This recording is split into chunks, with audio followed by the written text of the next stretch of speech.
اعوذ باللہ من الشیطان الرجیم بسم اللہ الرحمن الرحیم الحمد للہ والصلاة علی اہلہا اما بعد۔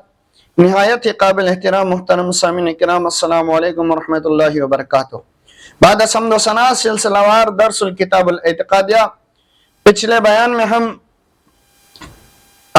امامت پر اعتقاد کا مسئلہ تفصیلاً بیان کر چکے ہیں۔ آگے آج ہم انشاءاللہ الرحمن اولیاء کرام پر اعتقاد کا مسئلہ پڑھیں گے۔ جناب شاہ صاحب علیہ رحمہ آگے بیان فرماتے ہیں وَيَجِبُ أَن تَعْتَقِدَ أَنَّ أَوْلِيَاءَ وَرَثَةُ الْأَنْبِيَاءِ، اور واجب ہے اس بات پر اعتقاد رکھنا کہ اولیاء کرام انبیاء اعظام کے وارث ہیں، لِأَنَّهُمُ الْعَالِمُونَ الْعَامِلُونَ مِنْ عُلَمَاءِ رَبَّانِيُونَ، کیونکہ وہ صاحب علم ہیں اور اس پر عمل کرنے والے ہیں اور عالم ربانی ہیں۔ وما قال رسول اللہ صلی اللہ علیہ وآلہ وسلم العلماء ورثۃ الانبیاء، چنانچہ آقا کریم محمد مصطفیٰ صلی اللہ علیہ وآلہ وسلم کا ارشاد گرامی ہے کہ علماء جو ہے وہ انبیاء کے وارث ہیں۔ تلک القمل وهم فی امت محمد علیہ الصلاۃ والسلام اکثر من 300,000، اور اولیاء کرام کی تعداد امت محمدیہ میں 3 لاکھ سے زائد ہیں۔ والعالم لا يخلو من برکاتہم کطرفۃ عین لما قال علیہ الصلاۃ والسلام لولا الابرار لہلک الفجار، اور عالم آنکھ کے پلک جھپکنے کے حد تک ان کی برکات سے خالی نہیں رہتے۔ اسی لیے آقا کریم صلی اللہ علیہ وسلم نے ان کی شان بیان کرتے ہوئے بیان فرمایا کہ لولا الابرار لہلک الفجار، اگر ابرار نہ ہوتے تو فجار ہلاک ہو جاتا۔ وآدمہم عدی وخاتمہم مہدی، اور اس سلسلے ولایت کی ابتدا مولا متقین حضرت شیر خدا علی علیہ السلام سے ہوئی، اور اس کے انتہا حضرت امام محمد مہدی آخری ولی ہے۔ آگے بیان فرماتے ہیں وَيَجِبُ الْإِيمَانُ بِالْأَوْلِيَاءِ فِي الطَّرِيقَةِ كَمَا يَجِبُ الْإِيمَانُ بِالْأَنْبِيَاءِ فِي الشَّرِيعَةِ، طریقت میں اولیاء پر ایمان رکھنا واجب ہے جس طرح شریعت میں انبیاء پر اعتقاد رکھنا واجب ہے۔ تو محترم سامعین کرام، ولایت ولی سے ہے، اور اس کے معنی مقرب ہونا، نزدیک ہونا، دوست ہونا اور صاحب تصرف ہونے کے ہیں۔ عموماً لفظ ولایت 2 معنوں میں استعمال ہوتے ہیں، ایک دوست، دوسرا سرپرستی۔ تو ولایت، لفظ ولایت کا استعمال عام طور پر اضافت کے ساتھ ہوتا ہے، مضاف الیہ کے لحاظ سے مضاف کا ترجمہ اور معنی تعین کیا جاتا ہے۔ مثال کے طور پر ولی اللہ کے معنی ہے اللہ کے نزدیک والا یا اللہ کا دوست۔ تو محترم سامعین کرام، یہاں جب ولی کی اضافت اللہ کی طرف ہو تو وہاں پر تصرف کا معنی لینا درست نہیں، کیونکہ اللہ پر بندے کا کوئی تصرف نہیں ہے۔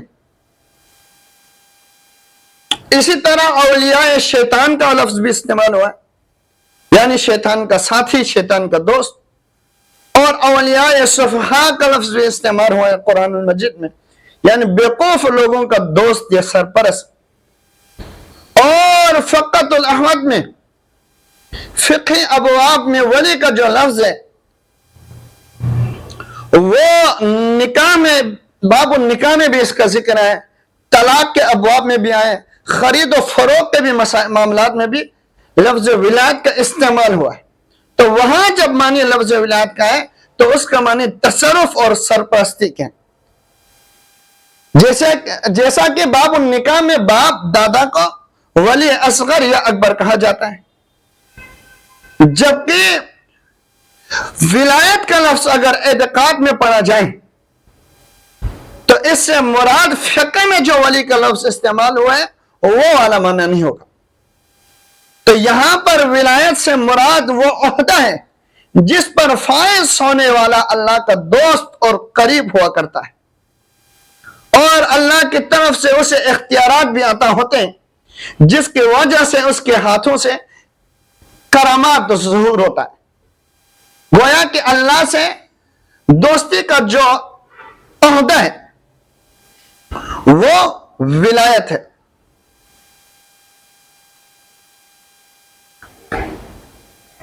اس کے بارے میں بعض مسلمانوں کا عقیدہ ہے کہ ولایت کا نام صرف ولایت کا نام سے کوئی باطنی عہدہ یا کوئی درجہ الگ طور پر نہیں، یعنی مومن مخلص لوگوں کو اولیاء اللہ کہا جاتا ہے، اور بعض کے نزدیک ائمہ اثنا عشریہ میں ولایت ائمہ اثنا عشریہ میں منحصر ہے، جبکہ ہمارا جناب شاہ سید محمد نور بخش نور اللہ مرقدہ اعلی اللہ مقامہ کے تعلیمات پر چلنے والوں کا عقیدہ یہ ہے کہ ہمارے عقیدے کے مطابق ولایت دو طرح کے ہیں، ایک ولایت بالنبوت، دوسرا ولایت بلا نبوت، یعنی وہ ولایت جس کے ساتھ اللہ تبارک و تعالیٰ نبوت بھی عطا کرے، اور دوسرا وہ ولایت جو صرف ولایت کے مقام پر فائز ہو، نبوت عطا نہ ہو۔ وہ نبوت جو مع النبوت، وہ ولایت جو مع النبوت ہے، اس کا سلسلہ جناب آدم سے ختم تک، وہاں سے وہ سلسلہ ختم ہے نبوت کا، مگر ولایت آج بھی جاری و ساری ہے۔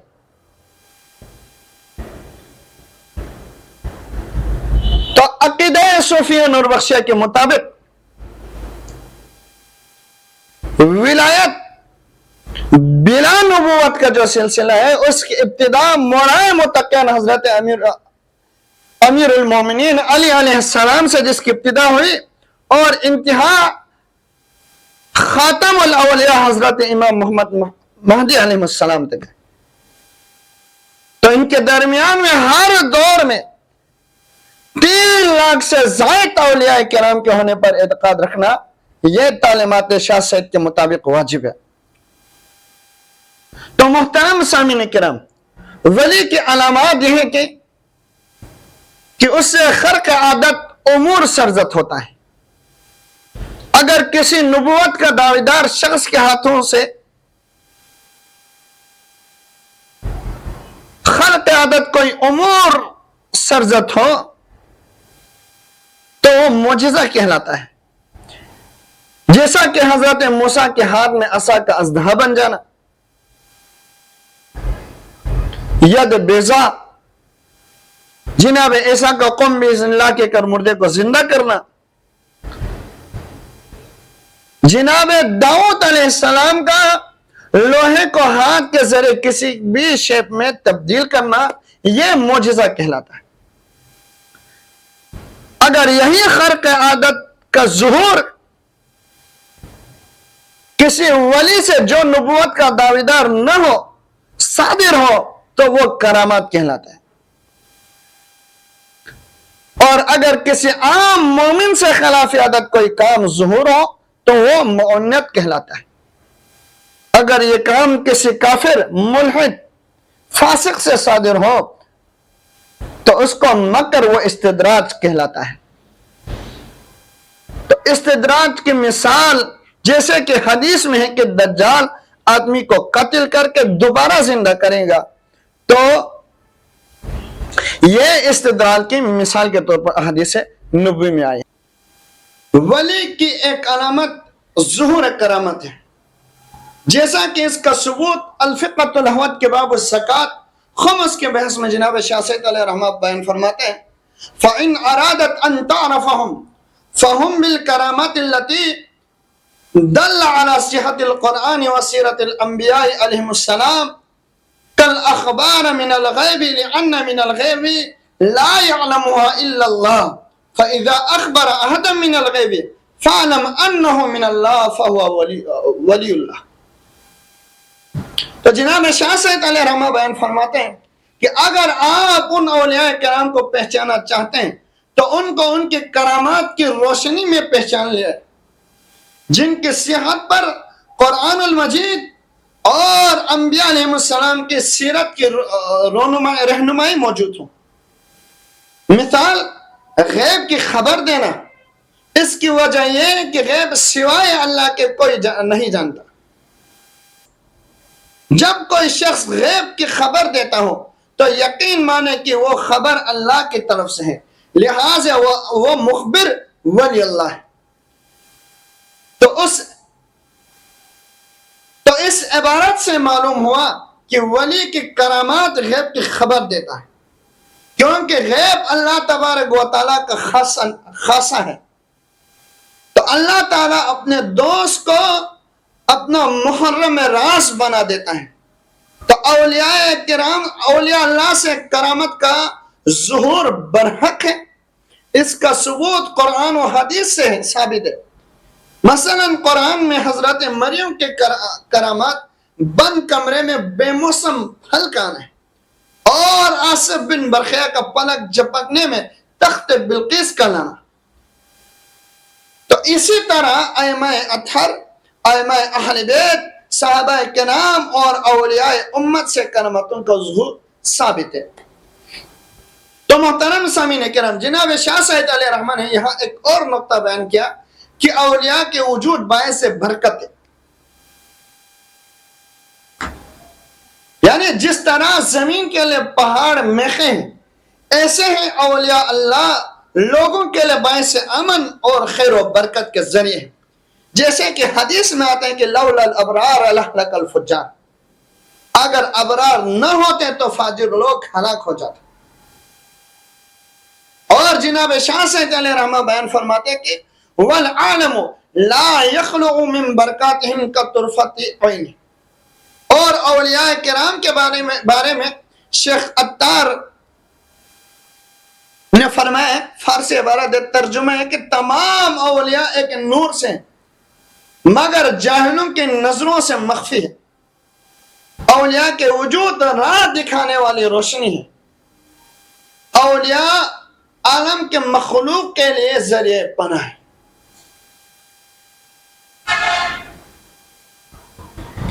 تو محترم سامعین کرام، ولایت کے 7 طبقات ہوتے ہیں۔ تو ان کے مجموعی تعداد بمطابق شمسی سال کے دنوں کے برابر 366 ہوتی ہے، اور ولایت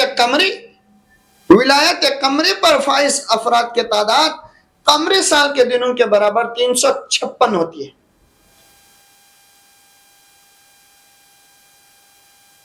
ولایت قمری کے 6 طبقات ہیں، چنانچہ اس کے ثبوت احادیث نبوی میں ملتے ہیں کہ جناب عبداللہ ابن مسعود سے روایت ہے کہ ان اللہ 300 نفر قلوبهم على قلب آدم وله 40 قلوبهم على قلب موسى وله 7 على قلب إبراهيم وله 5 قلوبهم على قلب جبرائيل وله 3 قلوبهم على قلب ميكائيل وله أحد على قلوب إسرافيل كلما مات الواحد أبدال مكانه من 3 وكلما مات من 3 أبدال مكانه من السواق كلما مات الواحد من 5 الأبدال مكانه من 7 الأبدال مكانه من 40 وكلما مات الواحد من 40 أبدال مكانه من 300 وكلما مات الواحد من 300 أبدال مكانه من العامة بهم يدفعوه بلاعة عن هذه الأمة۔ اللہ تبارک و تعالیٰ کے 300 ولی ہیں جن کے دل، اللہ تعالیٰ کے 300 ولی ایسے ہیں جن کے دل حضرت آدم کے دل پر ہے، اور 40 اولیاء کرام ایسے ہیں جن کے دل حضرت موسیٰ کے دل پر ہے، اور 7 اولیاء ایسے ہیں جن کے دل ابراہیم پر ہے، اور 5 اولیاء ایسے ہیں جن کے دل جبرائیل پر ہے۔ اور 300 اولیاء ایسے ہیں جن کے دل قلب میکائیل کے دل پر ہے، اور اللہ کا ایک ولی ایسا ہے جن کا دل قلب اسرافیل پر ہے، اور جب 3 میں سے ایک وفات پاتے ہیں تو 5 میں سے ایک اس کے جگہ بدل کر لیتا ہے، اور جب 5 میں سے ایک وفات پاتے ہیں تو 7 میں سے ایک اس کے جگہ پر بدل کر لاتا ہے، اور جب 7 میں سے ایک وفات پاتے ہیں تو اللہ 40 میں سے ایک کو اس کے بدل کر لاتا ہے، اور جب 40 میں سے ایک وفات پا لے تو 300 میں سے ایک کو اس کے جگہ پر لاتا ہے۔ جب 300 میں سے ایک بندے کا وفات ہو تو عام مومنین میں سے ایک بندے کو اس کے جگہ پر بڑھتی کر لاتا ہے، اور اللہ اپنے ولیوں کی برکت سے اس امت سے بلاؤں کو دور کرتا رہتا ہے۔ تو محترم سامعین کرام، اولیاء کرام کے مختلف درجات، ابدال، قطب، اخیار، افراد، تو مختلف ان کے طبقات موجود ہیں۔ تو جناب شاہ سید علیہ رحمہ نے یہاں ایک اور نظریہ پیش کیا کہ اولیاء انبیاء کے وارث، تو اس بات پر اعتقاد رکھنا واجب ہے کہ انبیاء اولیاء کے وارث ہیں۔ وارث ہونے کا ثبوت یہ ہے کہ وارث میں سے جس کے وارث بن رہے ہیں اس کے صفات یا اور اس کے علامات موجود ہوں،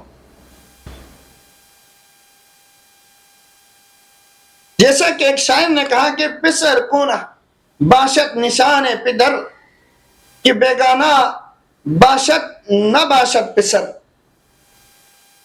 جس بیٹے میں باپ کی نشانی نہ ہو وہ بیگانہ ہے، یعنی غیر ہے، باپ کا بیٹا نہیں۔ اور بعض لوگ ایسے جو وارث انبیاء ہونے کا دعوے دار تو ہیں مگر ان کے اندر علم اور عمل نہیں ہوتے، صرف باپ دادا کے بزرگ ہونے کے سہارے سے مسند ارشاد پر قابض ہوا کرتے۔ ایسے لوگوں کے بارے میں اقبال فرماتے ہیں کہ آئی ہے میراث میں مسند ارشاد، زخوں کے تصریف میں عقابوں کا نشیمن۔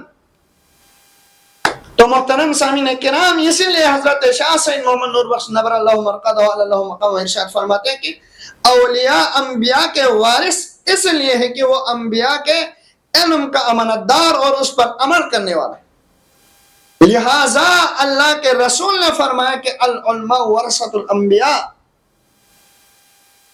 تو اس سے مراد یہی کامل اولیاء کرام ہے۔ تو علماء سے مراد ڈگری کا حصول نہیں ہے بلکہ انبیاء کرام کے سیرت پر مکمل طور پر عمل کرنے والا عالم مراد ہے۔ جس طرح شریعت میں پیغمبروں پر ایمان لانا واجب ہے، اسی طرح طریقت میں اولیاء کرام پر اعتقاد رکھنا واجب ہے۔ جب شریعت کے منکرین کو کافر کہا جا سکتا ہے مگر ولایت کے منکرین کو کافر نہیں کہا جا سکتا، اسے منکر طریقت کہا جا سکتا ہے۔ اسی لیے جناب شاہ سید علیہ رحمہ نے بیان فرمایا کہ جس طرح شریعت میں انبیاء پر اعتقاد واجب ہے، اسی طرح راہ سلوک میں مشقت کرنے والے کے لیے طریقت پر اعتقاد رکھنا واجب ہے۔ تو جناب شاہ سید علیہ رحمہ بیان فرماتے کہ امت محمدی میں 3 لاکھ سے زائد اولیاء کرام ہوتے ہیں، یعنی امت محمدیہ میں 3 لاکھ سے زائد اولیاء کرام ہر دور میں موجود ہوتے ہیں۔ اس ولایت کا آغاز حضرت علی علیہ السلام سے ہوتے ہیں، لہٰذا انہیں اسی لیے آدم الاولیاء کہا جاتا ہے، اور اختتام امام محمد مہدی علیہ السلام پر ہوتا ہے، اسی لیے انہیں خاتم الاولیاء کہا جاتا ہے۔ تو دعا ہے کہ پروردگار ہمیں اسلام کو سمجھنے اور اس پر عمل کرنے کی توفیق عطا فرما۔ وآخر دعوانا الحمد للہ رب العالمین۔